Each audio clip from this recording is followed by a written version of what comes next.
sinabihan or di naman ako pinagalitan ng mga coaching. Eh kasi yung laro ko rin kanina, parang hirap huminga pag nakamas, saka di ko makuha yung rhythm ko. So, yun naman. Wala.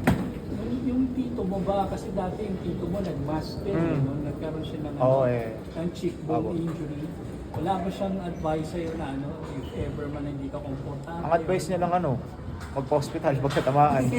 Kasi wala, di ka talaga makakailag pag tinamaan ka, yun na yun eh. Pero good thing naman, siyempre, na walang masaktan, both teams walang masaktan, yun naman ang importante. Laro lang, trabaho lang. So, yun, nag-usapan namin ito kanina na injury siya, parang may bakal before hanggang ngayon pala may bakal sa niya, hindi niya na pinalis, parang nakatanim na sa niya. So, habang kinikwento niyo sa akin, sino ba naman ako na hindi ma-inspire, di ba?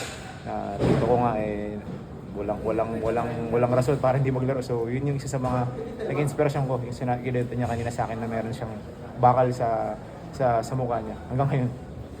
RJ, unlike game 2, yung game 2 kasi yung start mo hindi ganun kaganda dahil ba sa injury mo or tingin mo hindi defense? Wala, siguro, yun din, yung yung tawag dito, game plan ng Reno Shen, isa rin sa mga nakapag sa amin. So, yun lang naman din ang maganda sa amin, sa team namin.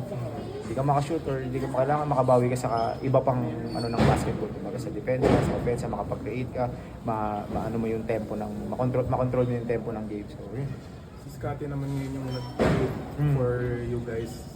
Yeah, yun nga yung sabi ko, kahit sino sa amin, na ipasok talagang pwede talagang umiscore, pwedeng makagawa ng malaking tulong para sa amin. So, yung team namin talagang sobrang deep. Kahit sa bench namin, kahit sino gamitin, talagang may makakapag-contribute. Like, kanina, natin si Maya, sila Kuya Nards, minuto nila, Isaac, Norbert, yung mga 2, 3, 5 minutes, sobrang malaking tulong yun sa amin. So, para sa amin, yun yung parang nakaka-appreciate from the bench. Diba? Kumbaga, hindi lang naman 5 man ang basketball. So, hanggang sa 6 man, 7 man, nandun sila. So, we're very thankful na nandun sila palagi nag-guide sa amin.